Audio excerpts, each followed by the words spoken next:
어머니, 드릴 말씀이 있는데요.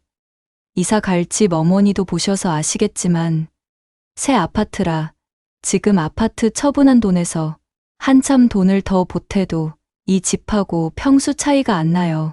방도 똑같이 2개고요. 아기방 만들어주고 나면 어머니 거처하실 방이 없어서요. 그러면 어머니 불편하시고 저희가 너무 죄송할 것 같아서요. 어머니는 그냥 이 집에 계시면서 저희가 하람이 데리고 자주 오면 어떨까요? 그럼 어머니 넓게 이 집에 계시면서 적적하시지도 않고 어머니 생각은 어떠세요? 그래서 이사 갈 때 아파트 평수를 넓혀서 간다고 하지 않았니? 새 아파트 고집 안 하면 그 돈이면 더 넓혀서 갈 수 있을 거 아니니? 그렇긴 한데 그이가 자기 회사 동료들도 다 새 아파트 산다면서 이사 가는 집은 꼭 새 아파트였으면 좋겠다고 하네요. 그럼 둘이 다 의논은 된 거고? 그럼요. 상의 없이 저 혼자 결정 못하죠. 그런데 새 아파트 들어가려면 돈을 한참 더 보태야 해서요. 여기는 월세로 돌리기로 새로운 집주인하고 이야기 끝났어요. 매달 월세는 어머니 연금하고 모자라는 부분은 저희가 조금 보탤게요. 제가 아무런 대답을 하지 않자 며느리는 애가 탔는지 안절부절 못하더군요. 애가 타서 발을 동동 구르는 걸 더 보고 싶었지만 그거 봐서 뭐 하나 하는 생각에 그러겠다고 대답해 줬죠.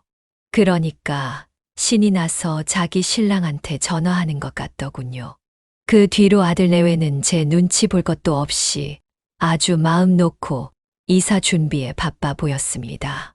새집 계약서며 인테리어 상담이며 연신 통화를 하며 들뜬 모습을 감추지 못했습니다. 저는 그 모습을 지켜보며 속으로는 억장이 무너져 내려앉았습니다. 이게 어떻게 된 일일까요? 며느리가 새로 이사가는 집이 좁다며 시어머니에게 혼자 지내라고 하는 상황인데요. 오늘은 평생 봉사했지만 자신만 빼놓고 좋은 집으로 이사가려는 아들 며느리에게 본때를 보여준 김영희님의 사연입니다. 어떤 사연일지 지금 바로 들어보시죠. 안녕하세요. 저는 올해 65세 김영희라고 합니다.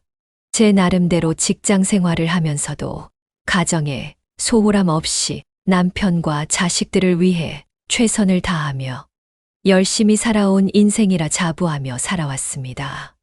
남편이 불의의 사고로 먼저 세상을 뜨고 난 후에도 아들 내외와 함께 살며 맞벌이하는 아들 내외가 집안일 신경 쓰지 않고 직장 생활에 전념하도록 제가 할 수 있는 최선을 다해 손주들을 돌봐왔습니다.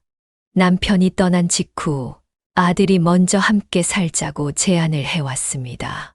당시에는 남편을 황망하게 보내고 적적해 할 저에 대한 자식들의 배려라고 생각하며 특히 며느리에게 고마운 마음이었습니다. 손주는가 돌을 넘긴 때였고 며느리는 육아휴직을 마치고 직장으로 복귀해야 할 상황이었습니다. 저는 조금의 망설임도 없이 살던 집을 정리하고 제가 퇴직하면서 받았던 퇴직금과 남편의 보험금을 합쳐 아들 내외와 함께 살 아파트 장만에 보탰습니다. 어차피 나 죽으면 저희들이 가져갈 돈 먼저 내주는 것이라고 생각했습니다. 그때부터 저희 제2막 인생이 시작되었습니다. 아침 일찍 일어나 아침 해서 아들 내외 챙겨 먹이고 아들 부부 출근하고 나면 저희들 부부 퇴근할 때까지 손주 보고 저희들 퇴근하고 나면 저녁해서 먹이고 매일 반복되는 일상이었지만 아들 내외 살림이 불고 손주 크는 모습 보는 것으로 충분한 보상이 된다고 생각했습니다. 아들 장가 보내고 이제 좀 살만해지니 그렇게 황망하게 가버린 남편도 하늘에서 흐뭇하게 봐줄 것 같았습니다. 주변에서 친구들은 핀잔이 이만저만이 아니었죠. 이제부터 꽃놀이 들놀이 마음대로 돌아다니며 즐기고 살 때인데 왜 그 고생보따리를 사서 지고 가냐며 말이죠. 제 형제 자매들은 집에 올 때마다 아들 내외 야단치기 바빴어요. 예, 수철야. 너 뭐 하는 놈이니? 사람 필요하면 돈 주고 사람 써. 내 엄마 이제 좀 허리 펴고 살아야지. 젊어서 그 고생하고 이제 좀 살만해졌는데 니들 부부 뒤치다꺼리 하느라 또 세월 보내야겠니? 그만둬들. 내가 좋아서 하는 거야. 평생 일만 하고 살아놀 줄도 몰라. 난 이게 노는 거야. 너희들 이런 말 자꾸 하려면 이제 오지도 마. 형제 자매들이 올 때마다 반복되는 대화였습니다. 그렇게 친구들과 형제 자매들은 그렇게 애지중지 손주 길러줘 봐야 좋은 소리 못 듣는다. 죽기 전까지 자식들한테 돈 먼저 주는 거 아니다. 다만 얼마라도 수중에 지니고 있어야 자식들한테 대접받는 거라며 이래저래 훈수들을 두었지만 우리 자식만큼은 그럴 일 없다고 코웃음을 쳤죠. 며느리도 직장일이 바빠 살림에는 무관심했지만 말 한마디라도 살갑게 해주고 저희들 살림 살아주는 거 고마운 줄 아는 것 같아 그렇게 섭섭할 것은 없었습니다. 무엇보다도 첫 손주 키우는 재미가 보통이 아니었습니다. 힘이야 들었죠. 젊은 사람들도 힘이 들어 육아 우울증이다 뭐다 하는데 60이 넘은 나이에 20, 30대 엄마들 틈에서 아이를 키우려니 어려움이 많았습니다. 요새는 뭐 그렇게 새로 알아야 하는 게 많은지 우리 때 애들 키우는 거하고는 완전히 딴판이더라고요. 젊은 엄마들 틈에 우리 손주만 늙은 할머니 손에 크는 티 내지 않으려고 부단히 노력했습니다. 그래도 한 번씩 며느리가 핀잔을 주면 좀 섭섭한 마음이야 있었죠. 그래도 제가 워낙에 마음에 있는 소리 내색을 잘 못하는 편이라 좋은 게 좋은 것이라 하고 넘어갔죠. 며느리도 우리 집에 오기 전까지 사돈댁에서 귀한 딸로 애지중지 자랐을 텐데 지 자식도 그렇게 키우고 싶을 테지 하고 웃어넘기고 말았습니다. 그러던 어느 날 아들이 아기방도 따로 있었으면 한다고 하면서 평수를 넓혀 이사 가면 어떨까 하고 넌지시 물었습니다. 엄마, 아기 방도 따로 있어야 할 것 같고, 화장실도 하나 더 있었으면 좋겠고, 그래서 평수 좀 더 넓은 데로 이사 가려고 해요. 평수 넓히려고 아들 부부가 적금을 따로 붓는 것 같은 눈치이긴 했는데 막상 들으니 아들이 대견하기도 하고 아들 내외 살림 알뜰하게 살아주고 손주 잘 키워줬다고 먼저 간 남편이 상이라도 주는 것 같았습니다. 아들 내외와 함께 부동산을 다니는 일이 그렇게 기쁠 수가 없었습니다. 주말이면 셋이 함께 여기저기 집을 보러 다녔고 새 집에 가면 뭘 드리고 어떻게 꾸밀지를 머릿속으로 계속 그려보았습니다. 베란다 정원도 만들고 작은 책상 하나도 장만해서 창가에 두고 저만의 조용한 시간도 가져보리라 마음먹었죠. 그런데 그 설렘이 저 혼자만의 착각이라는 걸 깨닫는 건 오래 걸리지 않았습니다. 이사 날짜가 가까워질수록 가슴이 두근거렸습니다. 예전에 남편과 함께 살림 불려가며 처음으로 평수를 넓혀 이사 가던 때도 생각나고 신바람이 났습니다. 손주 키우며 젊은 엄마들에게 뒤처지지 않으려고 유튜브며 열심히 배워두었는데 손주 재워놓고 틈만 나면 유튜브나 온라인 검색으로 새로 이사 갈 동네 탐방이며 가구 등을 검색해 보았습니다. 장 보러 다닐 마트나 재래시장은 가까운 데 있는지, 손주 다닐 어린이집이며 병원은 괜찮은 곳이 있는지, 산책할 만한 공원은 어디에 있는지 미리 검색해 두었죠. 새로 시집 가서 살림 꾸미는 느낌이었다랄까요. 그러면서 한편으로는 이제 더 알뜰살뜰 살림 살아주면서 아들 내외 살림 불어가는 거 보면 그게 성공한 인생이지 성공이 뭐 별거 있나 하며 스스로 대견해했습니다. 그리고 남편한테도 큰 소리 쳤죠. 여보, 나보고 있어. 당신 그렇게 놔두고 혼자 갔어도 우리 아들 내가 살림 봐준 덕분에 돈 모아서 큰 집으로 이사 가. 샘나지, 이 양반아. 그러게 더 오래 살지. 뭐가 바쁘다고 그렇게 먼저 가. 그렇게 주말마다 우리 세 식구 집 구경 투어는 계속되었고, 이왕이면 새 아파트가 좋겠다는 며느리의 말에 저는 괜찮다고, 너희들이 원하는 곳이면 어디든지 좋다고 말했습니다. 새 아파트의 반짝반짝한 현관문을 바라보며 손주가 환하게 웃는 모습이 그려졌고, 저녁마다 식구들 모두 함께 모여 도란도란 밥 먹는 풍경이 저절로 눈에 그려졌습니다. 며느리도 점점 더 살갑게 굴었고, 집안 분위기가 더 좋아지는 걸 보면서 제 마음은 어느 때보다도 평안해졌습니다. 그런데 한 가지 이상한 점은 평수도 넓히고 새 아파트로 가려면 돈을 한참은 더 보태야 할 텐데, 얘네들이 그만한 여유가 있나 싶기는 했습니다. 그러면서도 한편으로는 대견하기도 했던 것이 며느리가 돈 관리를 잘해서 그동안 둘이 벌은 거 허투루 쓰지 않고 꽤 많이 모은 모양이구나 생각했습니다. 물론 그건 저만의 대단한 착각이었죠. 그런 설렘과 의기양양이 한순간에 나락으로 떨어진 그 아침, 전 그날 남편에게 나도 데려가 달라고 울면서 소리쳤습니다. 듣지 않았으면 좋았을 아들 내외의 대화를 듣고 말았습니다. 주말 아침 아들 내외는 늦잠을 자는지 방에서 나오지 않길래 주말 아침이라도 늦게까지 자라고 그냥 두고 아침마다 마시는 과일 주스만 갈아서 냉장고에 넣어두고 마트에 장 보러 나간던 참이었습니다. 문 밖에 대고 이야기는 해두었죠. 나 잠깐 마트 갔다 온다. 주스 갈아서 냉장고에 넣어놨으니까 꺼내 먹어라. 날씨가 별로 춥지 않은 것 같아 가볍게 조끼만 걸치고 나왔는데, 아침이라 그런지 바람이 제법 차서 옷을 갈아입으려고 다시 들어갔죠. 아들 내외가 제가 나가고 난 뒤 나와서 주방에서 아침을 먹고 있었던 모양인데, 텔레비전 소리 때문에 제가 들어가는 소리를 듣지 못한 모양이었어요. 당신 마음은 이해하는데 엄마한테 어떻게 얘기해? 그리고 엄마가 이 집 살 때 보탠 돈 없으면 우리 이사 못 가. 알잖아.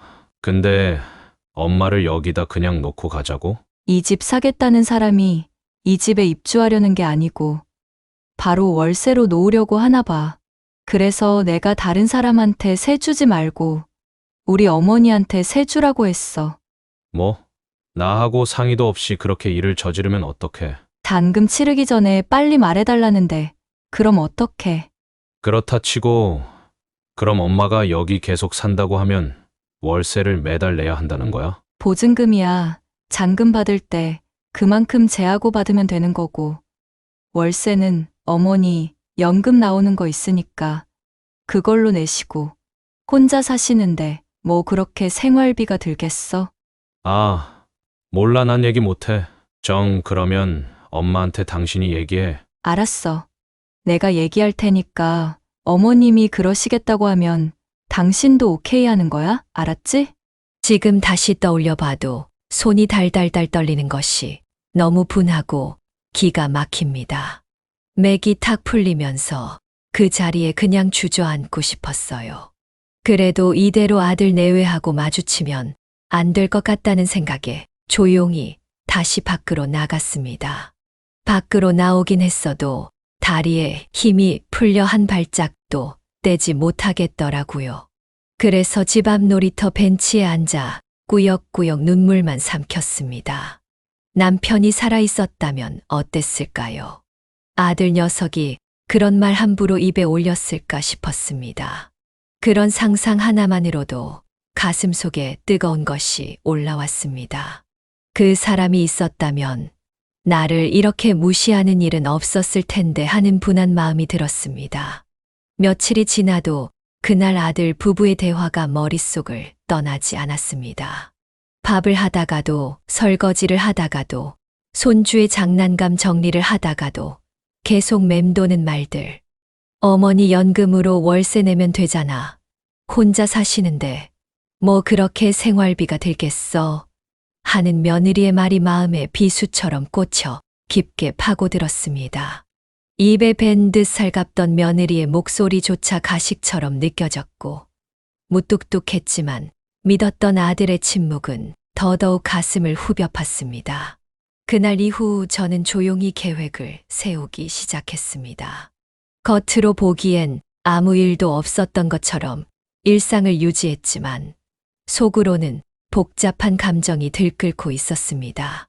분노와 배신감, 슬픔과 자책이 뒤섞인 감정 속에서 저는 스스로를 다잡기 시작했습니다. 그러다가도 마음 한편으로는 그래도 자식인데 내가 무슨 복수를 하고 무슨 계획을 세울 것인가 마음이 약해지기도 했지만 그런 마음의 쐐기라도 박듯이 이사 가기 몇 주 전쯤 며느리가 얘기를 하더군요.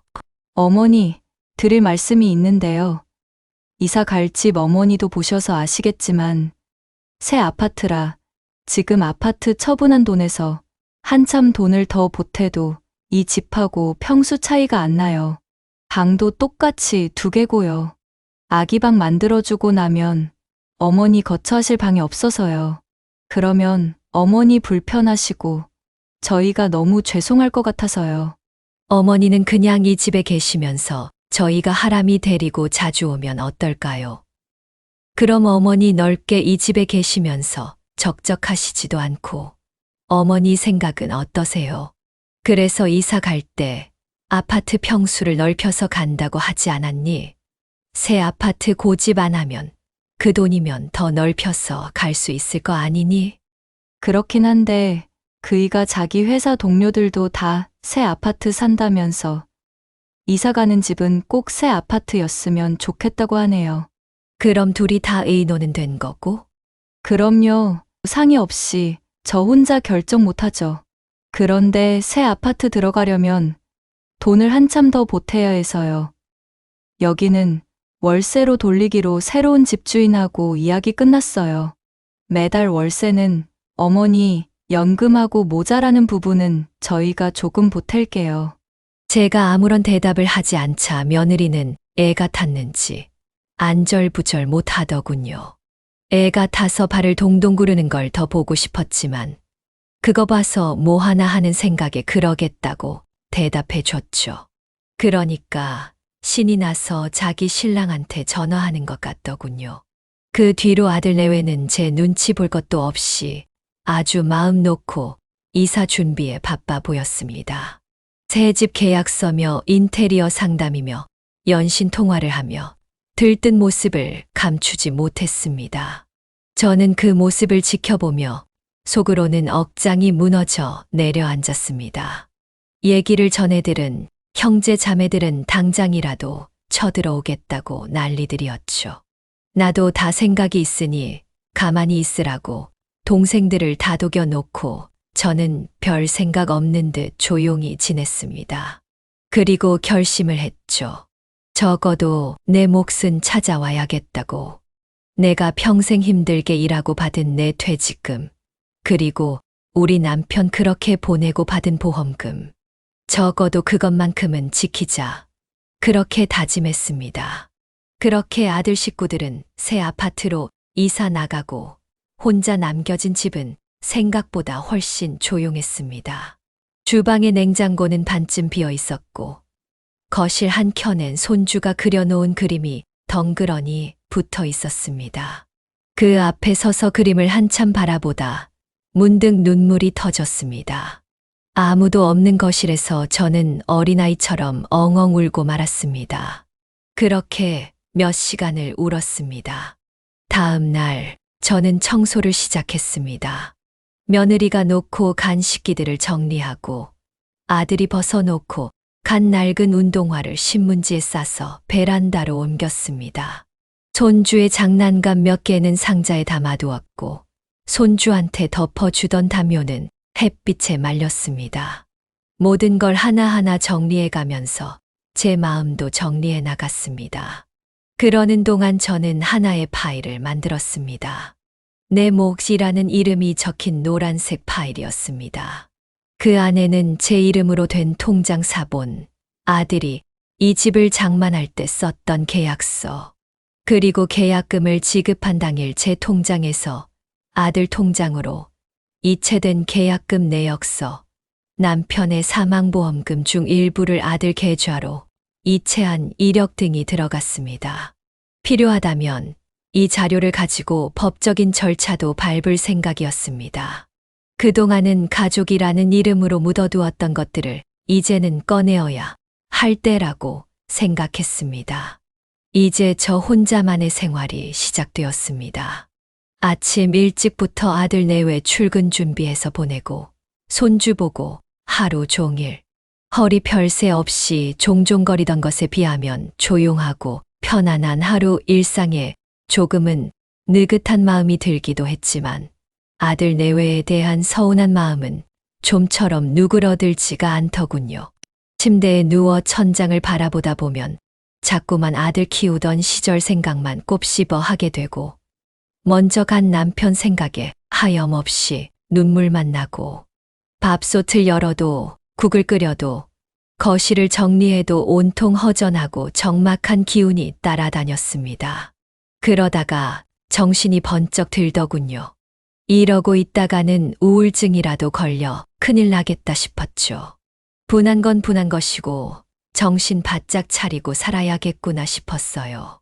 저희들은 나 떨어내고 신접살림 차리듯 좋다고 깨소금이 쏟아질 텐데 나 혼자 이러고 있다고 득 될 것이 하나도 없겠다.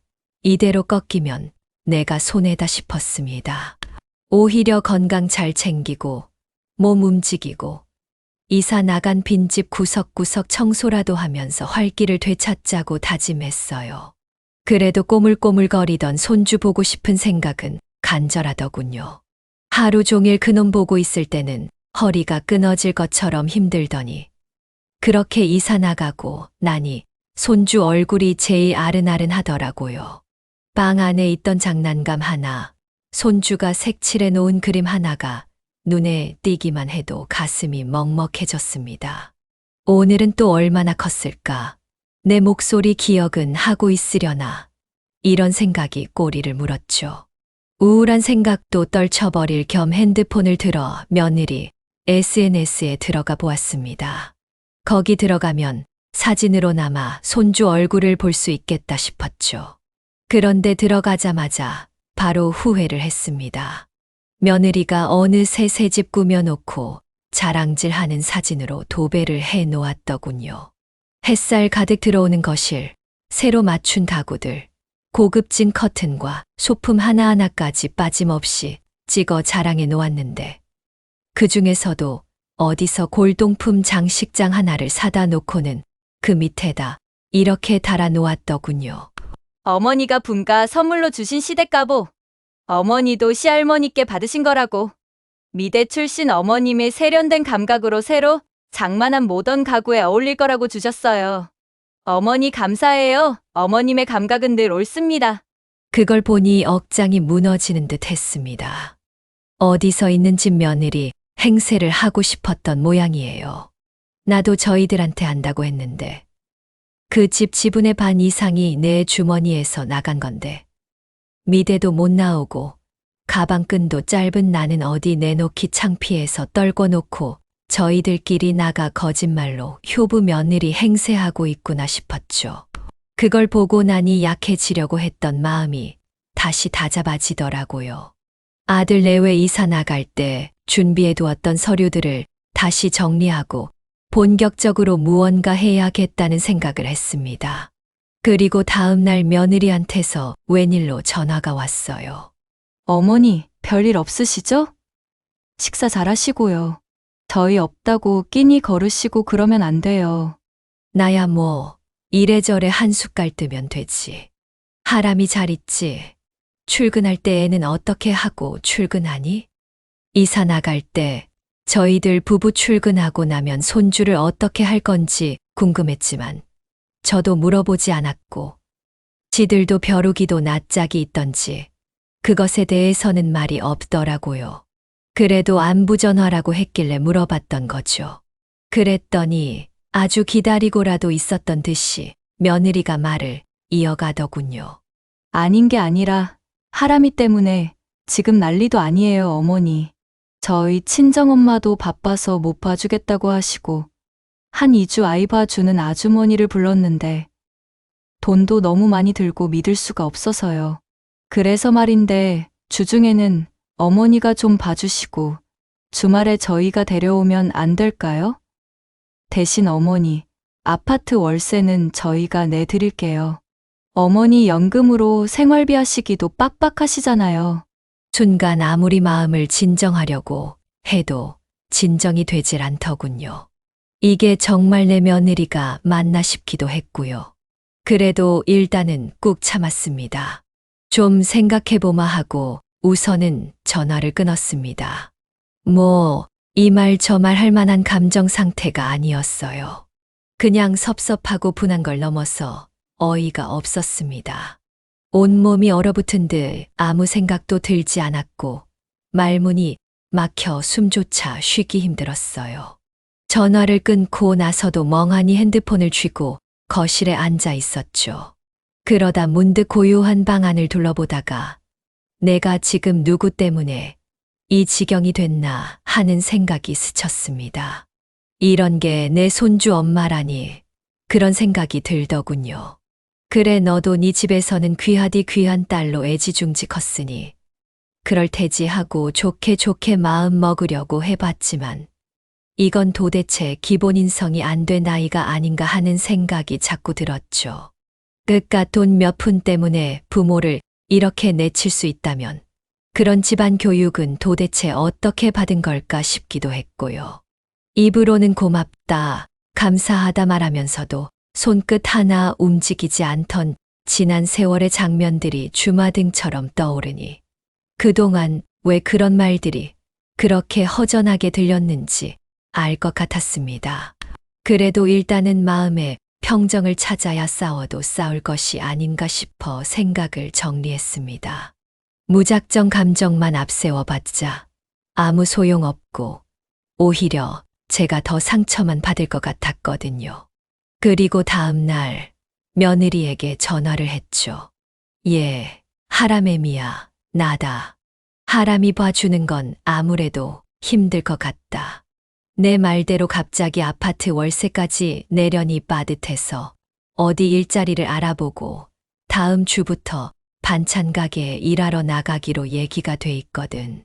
니들 살기도 힘들 텐데 월세까지 너희들 보고 내라고 하기도 그렇고 그냥 나는 일하러 나가야 될 것 같다. 며느리 목소리가 셀쭉해지더니 마음이 상했는지 알았다고 하고는 전화를 툭 끊어버리대요. 그것도 참 어이가 없었죠. 아니, 평생 뼈 빠지게 일해서 퇴직하고 받은 퇴직금, 그거 아들 내외 집장만 하는데 다 보태줬는데 결국 돌아온 건 아파트 월세살이라는 신세라니. 그렇게 만들어 놓고도 제가 손주 안 봐주고 일하러 나간다고 하니까 서운해하질 않나. 서운하면 자기들이 나한테 뭘 해줬다고 서운하단 말인지. 그야말로 적반하장이 따로 없었습니다. 세상 천지의 어느 나라 법의 시어머니가 자식 집 사는데 보태주고 애 봐주고 손이 닳도록 살림 살아줬더니 지들은 좋은 집으로 이사 나가고 엄마 혼자 월세 아파트에 버리고 간다는 말입니까? 그런 걸 당연하다고 여기며 사는 사람이 내 며느리라는 게 믿기지도 않았어요. 처음에는 그저 내 딸처럼 여기고 부족한 건 감싸고 더 챙겨주려고 애썼는데 이제 와서 보니 그 정이 다 헛되게 느껴지더군요. 어떻게 딸을 저렇게 키워놓았나 싶어 사돈도 괜히 원망스럽더군요. 하긴 남의 탓할 처지도 못 됩니다. 내 아들도 저 모양이니 결국 그렇게 바보천치 이기주의자로 키워놓은 게 저라는 생각에 제 가슴이 먼저 미어지더라고요. 누굴 탓하겠어요. 결국은 제가 한평생 정성을 다해 키운 자식이 제게 이런 결말을 안겨준 거라 생각하니 화도 나지만 슬픔이 더 먼저 밀려왔습니다. 실제 아닌 게 아니라 갑자기 월세까지 내려니 생활비가 빠듯하여 낮에 잠깐씩 동네 반찬 가게 참모로 일하러 나가기로 되어 있었습니다. 생활비도 생활비이지만 그렇게 몸을 움직여야 우울증에 걸리지 않을 것 같았습니다. 그러면서도 인터넷 검색을 해가며 열심히 변호사를 알아보았습니다. 자식에게 지원한 돈을 다시 찾아올 수 있는 방법이 법적으로 가능한 것인지, 그런 소송을 전문으로 하는 변호사가 있는지 알아보고 상담을 먼저 받아보고 싶었죠. 저 같은 사람이 저 하나만은 아닌지 한 일주일 검색해보니 그런 소송을 전문으로 하는 변호사가 있기는 하더군요. 반찬 가게에 하루 휴가를 내고 변호사를 만나 상담을 받았습니다. 준비한 서류들도 변호사에게 보여주고요. 변호사는 한번 진행해 보자고 하더군요. 그렇게 며느리와 전화 통화를 한 후에는 며느리로부터 한 통의 안부 전화도 오지 않았습니다. 며느리도 며느리이지만 아들이 더 괘씸했습니다. 이사 가고 난 후 몇 달이 지나도록 전화 한 통이 없더군요. 내가 자식을 이렇게 망나니로 키워놨나 싶은 자괴감마저 들더군요. 아마 저희는 저희대로 제가 돈 벌러 나가느라 저희 자식 안 봐주겠다고 하니 단단히 마음이 상한 모양이었습니다. 그렇지만 그게 지나가던 소가 들어도 웃을 일이지. 저희들이 어떻게 나를 팽개쳐두고 나갔는데 그게 서운한 일이랍니까? 이런 상황이 반복되면서 점점 제 안에 쌓이던 감정들이 더 깊고 무거운 침전물처럼 내려앉기 시작했습니다. 가끔 밤중에 깨어 거실 불도 켜지 않은 채 앉아있노라면 스스로가 투명 인간이 된 듯한 기분이 들곤 했습니다. 세상이 저를 통째로 외면하고 있다는 느낌이었어요. 누구 하나 제 안부를 묻지 않고 누구 하나 엄마 밥은 드셨어요? 한마디 해주는 사람이 없다는 사실이 이렇게까지 가슴을 아프게 할 줄은 몰랐습니다. 하루 이틀 연락이 없을 수는 있겠지만 몇 달이 흘러도 묻는 사람 하나 없다는 건 결국 이제 우리 삶의 어머니는 필요 없다는 뜻이었겠지요. 그게 자식이라는 이름으로부터 받는 가장 큰 고통이라는 걸 저는 그제야 깨닫게 되었습니다. 저희들이 마음이 상했거나 말거나 저는 저대로 열심히 준비를 했습니다. 변호사 상담을 받아보니 제가 아들 부부에게 지원해 준 돈을 되찾아 오는 일이 아주 불가능한 것은 아니었습니다. 물론 쉽지만은 않겠지요. 다만 문제는 그 돈을 줄 당시의 정황, 즉 증빙 자료와 증여냐 차용이냐에 대한 판단이 관건이 된다고 하더군요. 그런데 변호사가 그러더군요. 법적으로는 가능한 일이지만 대부분 부모님들이 중간에 소를 취해야 한다고요. 배신감과 분한 마음에 소송을 진행하다가도 결국은 부모들이 자식들에게 지게 되어 있다고 하더라고요. 자식들 얼굴 한 번 찡그리는 것에, 손주의 얼굴 한 번 못 본다는 것에 부모가 무너지는 경우가 허다하다고 했습니다. 그래서 제가 그랬죠. 소송을 끝까지 밀고 갈 수 있을지는 모르겠습니다. 하지만 적어도 저희들이 뭘 잘못하고 있는지는 알게 해주고 싶어요. 이대로 조용히 넘기기엔 제 인생이 너무 억울하잖아요. 변호사도 제 말에 고개를 끄덕이며 성심성의껏 서류 준비를 해 주었습니다. 소송에 필요한 서류들이 차곡차곡 준비되어 갔습니다. 제 퇴직금과 남편 보험금이 고스란히 아들 집 장만과 생활비 지원에 들어간 내역들이 준비되어 갔습니다. 제가 직접 은행에서 떼온 이체 내역 통장 사본, 당시에 함께 갔던 계약서 사본까지 하나하나 모으면서 제 마음도 다져졌습니다. 이건 단지 돈의 문제가 아니라 제 자존의 문제였습니다. 저는 저대로 소송 준비를 해가면서 새로 일을 시작한 반찬 가게에 열심히 나갔습니다. 처음엔 그저 허리띠 졸라매며 살아보자는 마음이었죠. 그런데 그 반찬 가게가 생각보다 규모가 꽤 큰 가게더라고요. 김치, 나물 같은 기본 반찬부터 도시락, 샐러드, 간단한 간식류까지 없는 게 없었습니다. 대표님은 성격도 푸근하고 손님 응대에도 여유가 있었는데 어느 날 제가 간식으로 드셔보라며 만들어 간 쿠키를 맛보시고는 맛있다고 하시면서 쿠키나 빵, 샐러드 같은 디저트류도 한번 만들어 보시겠냐며 제안을 하셨습니다. 요즘 젊은 엄마들이 반찬 사러 와서 디저트도 많이 같이 사가거든요. 어머님 솜씨라면 분명 잘 드실 거예요. 만드는 건 어렵지 않았습니다. 손주 키우느라 배워두었던 인터넷 검색 실력이 큰 도움이 됐죠. 여기저기 검색하며 요즘 트렌드에 맞는 레시피를 찾고 그 중에서도 손님들 입맛에 맞을 만한 것들로 골라 연습했습니다. 밤새워 반죽하고 굽고 또 굽고 젊은 엄마들 겨냥해서 모양도 신경 쓰고 정성이 가득한 쿠키와 빵들을 하루하루 종류를 늘려가며 만들어 보았습니다. 소송은 소송대로 준비하면서도 이렇게 새로운 인생을 시작하게 되는 것 같아 배신과 분노로 가득 차 버린 제 마음에 한 줄기 봄 햇살과도 같은 위안이 되어 주었습니다.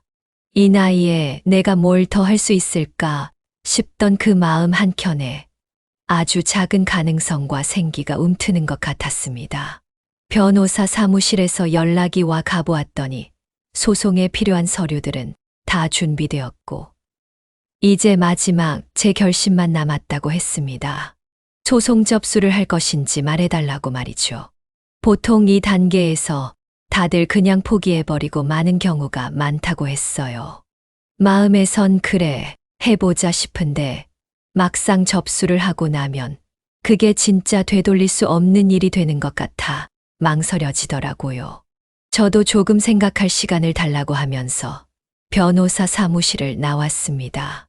괜히 바람이라도 쐬고 싶어서 근처 공원 벤치에 앉았는데 문득 다음 주가 남편 기일이라는 게 생각났어요. 설마 지 아버지 기일에도 오지 않을 건 아니겠지 하고 그날을 결전의 날로 잡았죠. 먼저 간 남편도 그날만큼은 저에게 힘을 보태줄 것 같았습니다.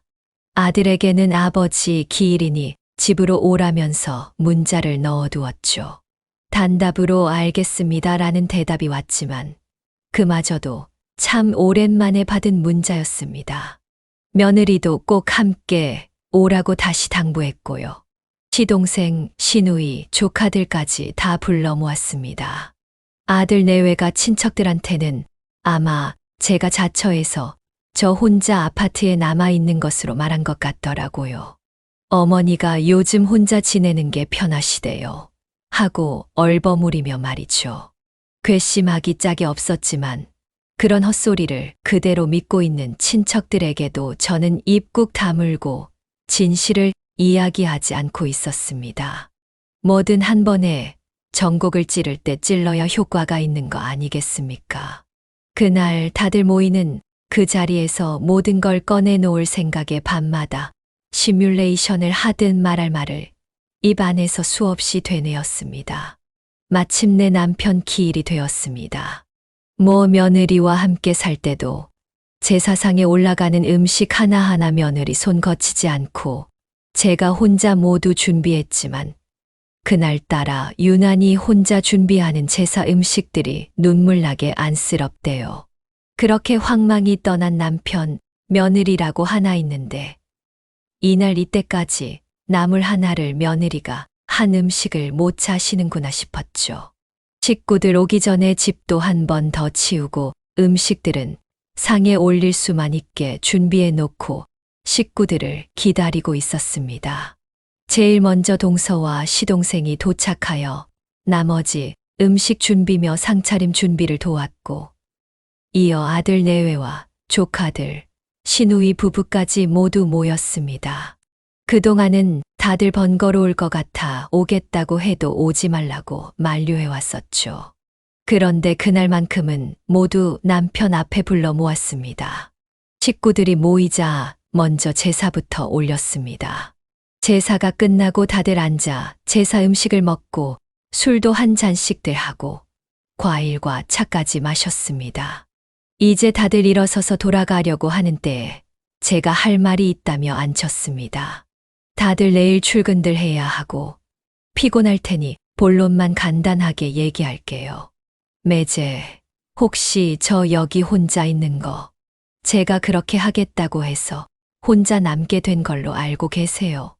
네, 전 그렇게 알고 있습니다. 수철이가 그렇게 얘기하던데요. 어머니가 하람이 돌보느라 너무 힘들어 하시는 것 같아 저희들끼리만 이사 나왔다고. 그래서 요즘에야 자식하고 같이 사느니 혼자 사는 게 더 편하다고들 하니까 그런 줄 알고 있었죠. 그게 아니에요, 형수님. 네, 잘못 알고 계세요. 저 여기 아파트 월세 살아요.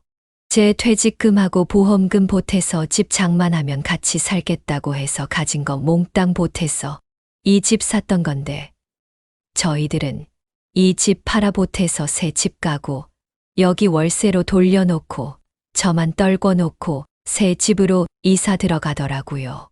이 말을 들은 매제는 버럭 화를 내기 시작했습니다. 네, 수철아, 너 그게 정말이냐? 네 어머니 월세살이 시키고 있었어. 아니 형수님, 받는 연금 보나마나 쥐꼬리만큼 받으실 텐데 도대체 매달 월세는 어떻게 감당하고 계신 거예요? 그래서 저 반찬 가게 참모로 나가고 있어요. 서방님 얘기하셨듯이 그 연금 받아가지고는 월세며 생활비 감당을 할 수가 없어서요. 제 퇴직금하고 수철 아버지 보험금은 이미 수철이 집 살 때 들어가서 제 수중엔 없고요. 너, 이놈의 자식, 내가 사람이야. 100번 양보해서 니들 살림나고 싶어 나갔어도 어머니 살게는 해놓고 나가야 할 건 아이야. 지금 네 어머니가 평생 뼈 빠지게 일하다가 퇴직하고 쉴 나이에 다시 반찬 가게 나가 일해야겠냐? 너 아버지 같다고 이렇게 막 나갈래? 작은 아버지면 아버지 대신이야. 나한테 상해 한마디 없이 하늘에서 아버지가 2번 돌아가실 일이다. 내 원기가 차서. 순간 아들하고 며느리 얼굴이 노래지대요. 아마 제가 이렇게까지 할 거라고는 꿈에도 상상하지 못했나 봐요. 그랬겠죠. 평생 순하게만 살아온 지 엄마가 이렇게 독하게 마음먹고 그것도 사람들 다 모인 자리에서 대놓고 망신을 줄 거라고는 상상조차 못했을 겁니다. 며느리도 그렇죠.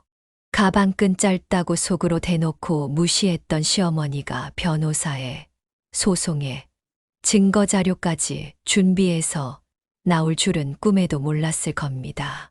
제가 시동생에게 말하면서 내놓은 은행 거래 내역서며 계약서, 통장 사본을 하나하나 펼쳐 보일 때 며느리 손이 부들부들 떨리는 게 눈에 보이더라고요. 며느리는 얼굴이 사색이 되어 말 한마디 없었고 아들도 입술을 꽉 다문 채 고개조차 들지 못했어요. 다른 가족들 시선도 그들에게 집중되면서 점점 공기마저 무거워지는데 그때 얼굴이 울그락불그락 달아오른 아들이 주먹을 꽉 쥐더니 입을 뗐습니다. 엄마, 이게 엄마가 자식한테 할 짓이에요? 소송이요? 참 기가 막혀서 한번 해보세요. 저 하나도 안 무섭습니다. 아니, 부모가 자식 지원하는 거 당연한 거지. 그걸로 이렇게 유세를 해야겠습니까? 있는 집 자식들은 이거보다 더 크고 좋은 집 당연한 듯이 물려받아요. 이깟집, 그것도 전부 다도 아니고 반 조금 넘는 돈 보탠 거 도로 달라고 소송을 한다고요? 해보세요. 제가 억지로 달라고 강탈했습니까? 엄마가 엄마 의사로 준 거 아니에요? 그게 소송이 될 것 같아요. 있는 집 자식들 부모한테 얼마나 물려받고 편하게 사는지 한번 알아나 보고 소송을 걸어도 거세요. 어쨌든 알겠고요. 엄마 말대로 마침 아버지도 하늘에서 보고 계실 거고 작은 아버지도 계시니까 이 자리에서 못 박아서 얘기할게요. 엄마가 먼저 시작한 거고 우리 이걸로 서로 왕래 끊읍시다. 서로 안 보면 이렇게 망신 줄 일도 없겠죠. 전 이만 갑니다. 법원에서 보시죠. 그 말이 참 아프게 박히대요. 대못으로 와서 박히대요. 아주 벌겋게 피멍이 들도록 박히대요. 아들 말 한마디 한마디가 그냥 가시로 날아와서 대못으로 박혔습니다. 남편 가고 그렇게 황망한 와중에도 이렇게 가슴 미어지게 아프지는 않았는데 자식에게 줬던 사랑의 무게만큼 그렇게 무겁고 아프게 박혔습니다. 솔직히 저도 제가 이렇게 한다고 해서 아들이 바로 크게 반성을 할 거라고 생각하지는 않았지만 이렇게 무지막지하게 나올지는 몰랐습니다. 그야말로 선불 맞은 멧돼지처럼 날뛰더군요. 정말 가관이었습니다. 다른 식구들 보기에 창피하였습니다. 제가 벌인 일이지만 제가 망신스러웠습니다. 아무리 친척들이라 해도 속으로는 자식을 어떻게 저 모양으로 키워놓았을까 할 것 같았습니다. 그리고 이런 꼴을 보인 것이 민망하고 미안하기도 하였습니다. 그렇게 성을 내고 아들 내외가 먼저 나가고 남은 식구들은 어쩔 줄 몰라 하며 저를 위로하느라고 남아 있었습니다. 그러면서 시누이가 말했습니다. 언니, 잘했어요. 언니 보고 뭐라고 할 사람 여기 아무도 없어요. 계속 밀어붙여요. 소송 비용 모자라면 우리도 십시일반 보탤게요. 언니가 지금 그 나이에 월세며 생활비며 어떻게 살아가려고 그래요? 언니도 살아야 할 거 아니에요. 쟤들 언니가 준 돈 없어도 얼마든지 잘 살아요. 수철이 직장 탄탄하고 저희들 부부 맞벌이 하는데 대출을 받아도 저희들이 받아야지. 어떻게 아무 벌이도 없는 엄마를 월세살이 아파트에 두고 돈만 챙겨가요? 내가 수철이 욕한다고 섭섭하게 생각하지 말고요. 언니 살 길 언니가 챙겨야 해요. 마음 독하게 먹어요. 수철이가 어려서는 정도 많고 안 그랬는데 왜 저렇게 된 거예요? 시누이는 위로한다고 하는 말이었지만 저에게는 그 말도 아픈 말이었습니다. 어느 부모가 안 그렇겠어요? 내 자식 내가 욕하는 거야 상관없지만 아무리 같은 식구라도 남이 내 자식 욕하면 아픈 법이죠. 그게 부모 마음이죠. 어차피 부모라는 게 평생 짝사랑이라지만 짝사랑이라서 이렇게 아픈 거라면 다음 생에 태어나서는 다시는 부모 같은 거 안 하고 싶다는 생각이 들더군요. 아마 아들 생각에는 제가 아들한테 아주 큰 망신을 준 것이라고 생각하는 모양이었습니다. 아들놈이 대못박아 뭉그러진 마음 반, 남이 내 자식 욕하니 뭉그러지는 마음 반, 그때 제 심정이 딱 그런 것이었습니다.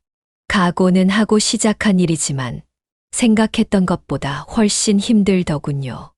아들이 정신 차려주길 바라고 시작한 일이지만 이러다 내 자식 잡겠네 하는 생각이 드는 건 어쩔 수가 없었습니다. 물러터진 바보 멍충이 그냥 생긴 대로 살아가는 게 내 자식 잡는 것보다는 골백 번 낫겠다는 생각이 들었습니다. 일단 식구들 먼저 보내고 상을 치우고 집안 정리를 했습니다. 그리고 마음을 먹었죠. 그 다음 날 변호사 사무실을 찾아가 소송 접수는 하지 않겠다고 의사를 밝혔습니다. 그냥 가장 큰 잘못은 자식 잘못 키운 저한테 있는 것이라고 마음 먹기로 했습니다. 또 이 일로 아들이 평생 안 보겠다고 하면 그것도 어쩔 수 없는 일이라고 생각했습니다. 또 이 나이에 아주 길바닥으로 나 앉은 것도 아니고 그래도 월세 아파트라도 있어 일하고 내 한 몸 누일 곳은 있으니 그것도 다행이라고 생각했습니다. 그리고 사람 죽으라는 법은 없다고 일 나가는 반찬 가게에서 제가 만들어 온 빵과 쿠키가 무료 시식 코너에 나가자마자 손님들 반응이 아주 좋았습니다. 어떤 손님은 집에 가서 아이랑 나눠 먹었는데 너무 맛있었다며 다음 날 일부러 다시 와서 사가기도 했고 또 어떤 젊은 엄마는 SNS에 인증샷까지 올려주더라고요. 그걸 본 대표님이 빵과 쿠키에 대해서는 월급 이외에 판매된 만큼 비율제로 따로 쳐서 드리겠다고 하시면서 종류를 더 다양하게 만들어 보자고 제안해 주셨습니다. 그렇게 두어 달 정도 지나자 월급보다 쿠키와 빵을 팔아벌게 되는 수입이 오히려 더 많아졌습니다.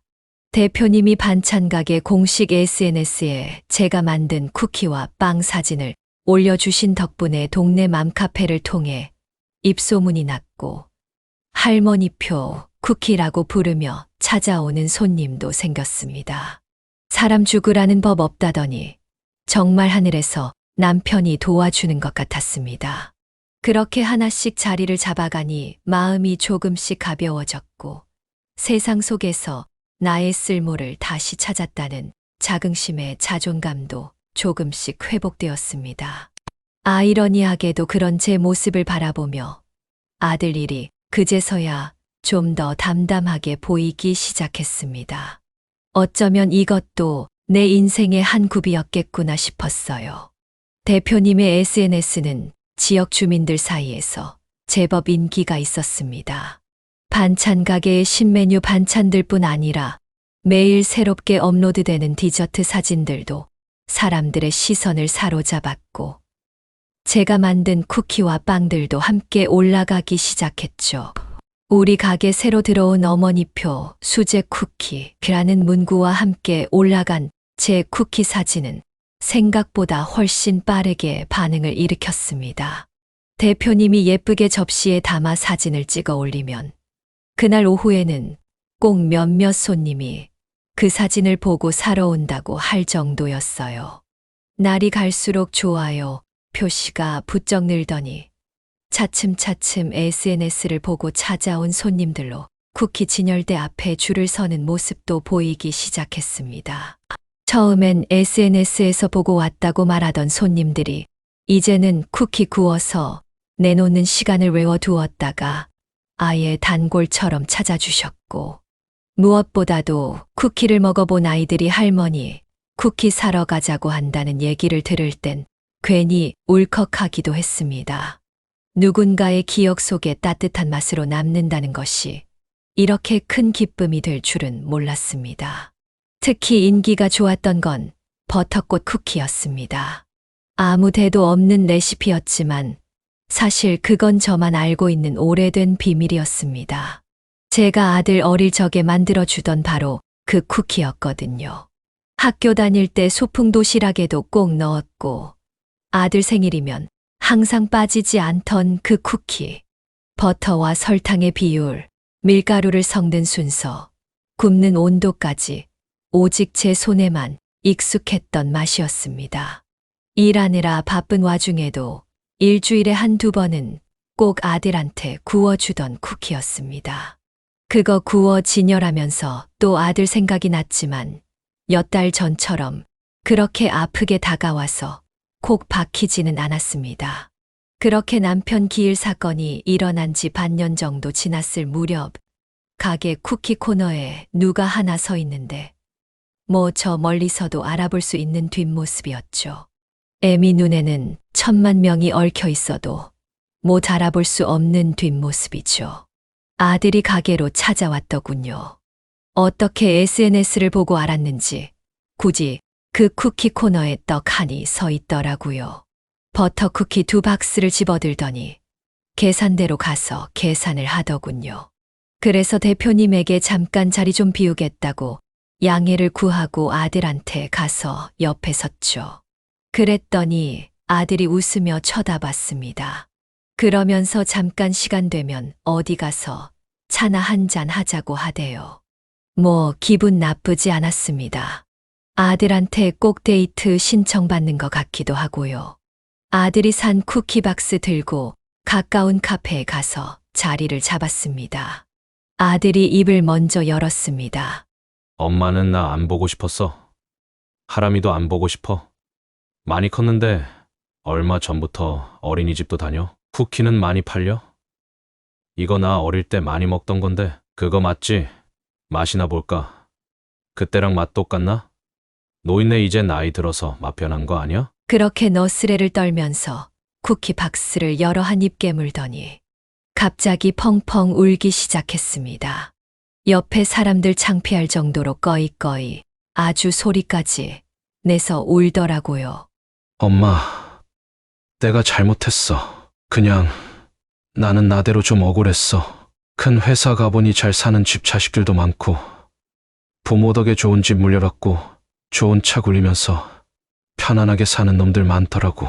난 아무리 노력해도 서울 변두리에 20평 안 되는 아파트, 그것도 아버지 목숨값 엄마 퇴직금 보태야 살 수 있는 집에 살며 아등바등 하는데 걔네들은 인생이 뭐 너무 쉬우니까 그냥 좀 억울했어. 뭐 이 정도는 받아도 되는 거 아닌가 했어. 내가 미쳤었나 봐. 엄마 아빠 어떻게 살아왔는지 다 알면서 SNS에서 이거 쿠키 보니까 정신이 번쩍 들더라고.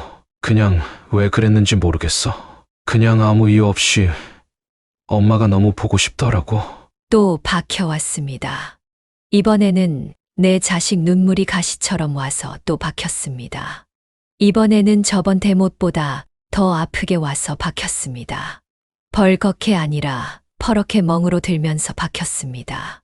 아까운 내 자식, 있는 부모 못 만나 제 힘으로 여기까지 온 내 자식 눈에 저렇게 달동 같은 눈물을 빼는 내가 미워 더 대못으로 와서 박혔습니다. 엄마도 잘한 거 없다. 그냥 너하고 똑같이 우리 모자가 서로 저대로 억울했나 보다. 우리 잊자. 너도 내가 너한테 한 거 있고 나도 내가 나한테 한 거 있고 엄마 사는 거 마음 쓸 거 없어. 이거 봐라. 엄마 잘 산다. 대표님한테 인정도 받고 동네 젊은 엄마들이 내 쿠키를 얼마나 좋아하는데. 그러자 아들이 웬 통장 하나를 내밀면서 이야기를 이어갔습니다. 엄마 이거 나 대출 받았어. 더 많이 해드리면 좋은데 우선 내 능력만큼 엄마한테 받았던 돈에서 조금 모자라. 그런데 이걸로 아주 작은 카페 하나는 차릴 수 있을 거야. 거기에서 버터 쿠키도 구워 팔고 커피도 팔고. 그러면 내가 엄마한테 조금 덜 미안할 것 같아. 하람이도 할머니 자랑스러워할 거고 엄마가 잘 자리 잡아서 대박 터뜨리면 나 물려줘. 나 이놈의 회사 당장 때려치우고 엄마 가게 물려받을게. 그러니까 일종의 투자야 투자. 눈물이 뚝뚝 그냥 가게에서 입은 채로 나왔던 앞치마 위로 뚝뚝 흐르대요. 살면서 남편 죽은 다음으로 그렇게 많이 울어봤습니다. 언제 내 자식이 이렇게 커서 이렇게 대견하게 잘 컸나 싶었습니다. 그동안 원망이 정말 봄 눈 녹듯이 사라지더라고요. 제가 먼저 봄이 되니 아들 마음 속에 그리고 제 마음 속에 쌓였던 눈은 크게 애쓸 것 없이 알아서 녹더군요. 봄이 오면 눈이 녹듯이 우리 남은 가족은 그렇게 서로에게 봄이 되어 눈을 녹였습니다. 어쩌면 하늘에 먼저 간 남편이 봄이 되어 주었을까요? 여보, 보고 있지? 나 열심히 잘 살고 있는 거지. 그리고 우리 자식 농사 잘 지은 거 맞지? 좀만 기다려. 나 이거 마저 해놓고 금방 갈게 해. 잘 지내. 이제 저희 부족한 이야기를 마무리해야 할 것 같습니다. 끝까지 들어주셔서 감사합니다. 다들 행복한 하루 보내시길 바랍니다. 네, 오늘 이야기는 어떠셨나요? 오늘 이야기를 듣고 어떻게 생각하시는지 어머님, 아버님의 생각을 댓글로 공유해주세요. 저는 또 다른 사연으로 찾아뵙겠습니다. 좋아요, 구독, 알람 설정을 통해 앞으로도 따뜻한 정을 나눌 수 있게 함께해주세요. 어머님, 아버님의 삶의 지혜와 경험을 나눌 수 있는 통로가 되겠습니다. 오늘도 인생을 바꾸는 관점을 통해 사연을 들어주셔서 감사합니다.